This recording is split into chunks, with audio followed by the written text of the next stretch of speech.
Every video about airport security tells you the exact same thing. What they're going to take away from you. Nobody ever tells you what they'll happily let you carry right through. And that list is a whole lot longer than you'd believe. And I'm not guessing here. And it says yes to things you and I have been leaving on the kitchen counter for 20 years. Out of pure fear. And then buying again at the other end for 4 times the price. So here we go. 17 items TSA officially says you can bring. Number 12 puts about $14 back in your pocket every single time you fly. And number 1 is a full-size liquid, bigger than 3.4 ounces, that you can walk straight through the checkpoint with, and hardly anybody ever claims it. One honest note before we start, allowed doesn't mean guaranteed. The officer standing there always has the final say, and this is general guidance, not medical advice. Keep that in your back pocket. Now let's count them down. Number 17, knitting needles and crochet hooks. On an X-ray, they look like something out of a bad movie, but TSA's own words are that they're permitted in carry-on and checked bags. Only thing they draw the line at is circular thread cutters. Anything with an actual blade goes in the checked bag. Wrap the pointy ends so you don't stab the officer, and you've got something to do for 6 hours besides watching the seat-back map crawl across the Atlantic. Number 16, scissors. Real ones, metal ones. TSA's rule is simple. Under 4 inches from the pivot point to the tip. That's your cuticle scissors, your embroidery scissors, the little pair in your first aid kit. Measure from the middle screw, not the whole tool. Under 4 inches, they fly. Number 15, the whole grooming drawer.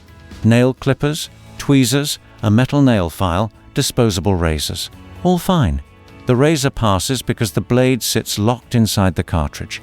Half the folks reading a packing list somewhere threw all of that in the checked bag out of habit. No need. Number 14, tools. Screwdrivers, wrenches, pliers. Allowed in your carry-on as long as they're under 7 inches. Over 7 inches, and hammers, drills, and saws, those stay home. Which does mean you could technically fix the tray table yourself, though I'd let the airline handle that one. Number 13, matches. And here's the first thing that'll flip on you. One book of safety matches is permitted in your carry-on, but every single match is banned in your checked bag. Read that again. The bag you thought was the safe place for the odd stuff is the one place they're forbidden. That backwards logic runs through this whole list, and once you see it, you can't unsee it. Number 12, your own food. And this is the $14 I promised you. Solid food has no restrictions at all. Sandwiches, fruit, granola bars, chips, cookies. A whole pie. A whole cake. Bring it.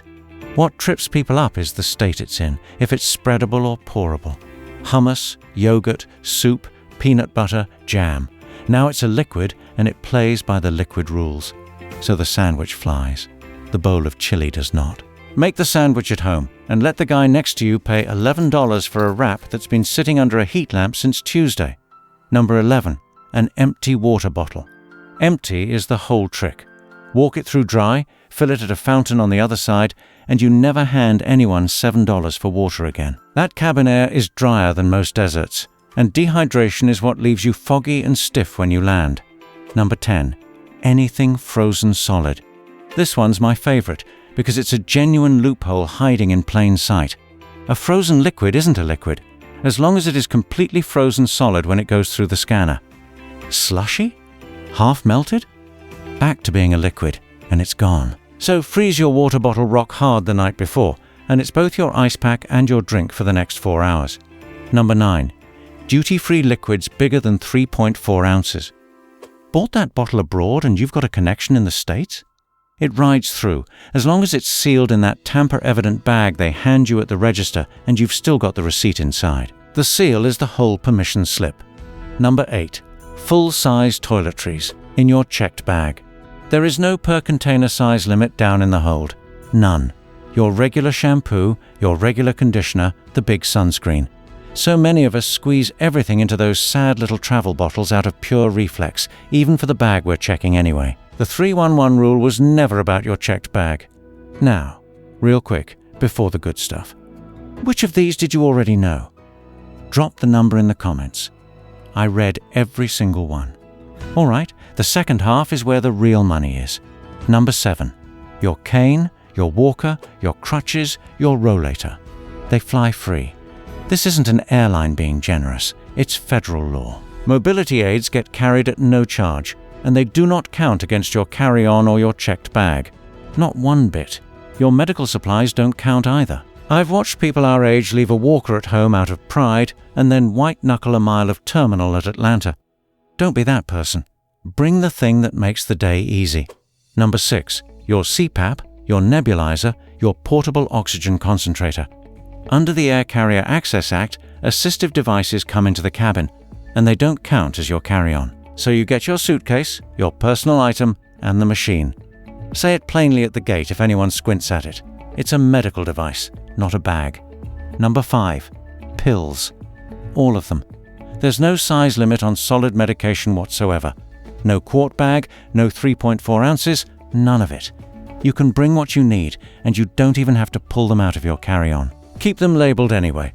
The second you cross a border, a labeled bottle is the difference between a nod and an hour of your life you're never getting back. Number 4. Syringes, auto-injectors, and EpiPen. All allowed, as long as they come with the medication they go with. Declare them, keep them together, and you're through. Number 3. Ice packs and gel packs, the medical kind. Now, remember number 10, where slushy meant it's a liquid and it's gone?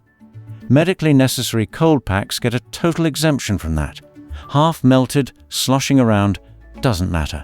If it's keeping your medication cold, it goes through. 2 rules, opposite answers, and the only difference is what the pack is protecting.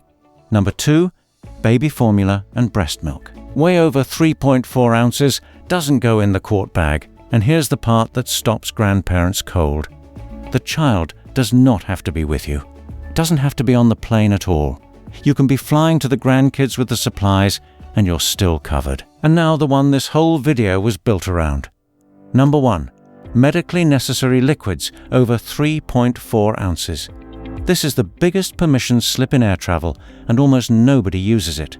Liquid medications, prescription and over-the-counter, are exempt from the liquid limit, in reasonable quantities for your trip. They don't go in the quart bag. And a doctor's note is recommended, not required. Here's the part that surprises everybody. It isn't just prescriptions.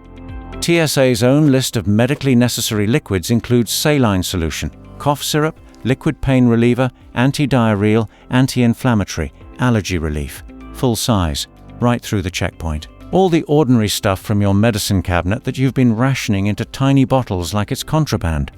The catch is small and fair. It has to be something you actually need on the trip and can't just bypass security. And you have to declare it. That's it. That's the whole ritual. Now, since we've spent this long on what you can bring, let me flip it. Because the other direction is even stranger. Banned from your carry-on, snow globes, a cast iron skillet, a gel heating pad, a foam toy sword, a magic 8-ball. Because, and I promise I'm not making this up, it's full of liquid. But a toy lightsaber? Perfectly fine. So a foam sword is a threat and a laser sword isn't. The rule was never about how dangerous a thing is. It's about liquid and about what it looks like on a screen. And here's how you settle any argument in your own house forever page. Type in the item, get the official answer in seconds. Or message at Ask TSA with a photo of the thing, and an actual human writes back. And if you've got a medical condition or a mobility aid, call TSA Cares at 855-787-2227 72 hours before you fly, and they'll walk you through your screening before you ever leave the house. 2 honest things to leave you with, because I'd rather you be right than confident. First, allowed still means allowed unless the officer says otherwise, so don't pack something irreplaceable and dare them. Second, this is America's rulebook. Most of the world uses about 2.5 inches for scissors, not 4. Your perfectly legal scissors sail through Denver and get taken at Heathrow, because on the way back, their rules are the ones that count. That's your 17. The point of all this isn't to game anybody. It's to stop paying, twice, for things you already own, and to stop leaving the stuff that makes travel comfortable sitting on your counter. Half of what you've been afraid to pack, they were never going to touch. If this cleared something up for you, hit subscribe and give it a like. It genuinely helps other folks find this. Take care of yourselves and safe travels.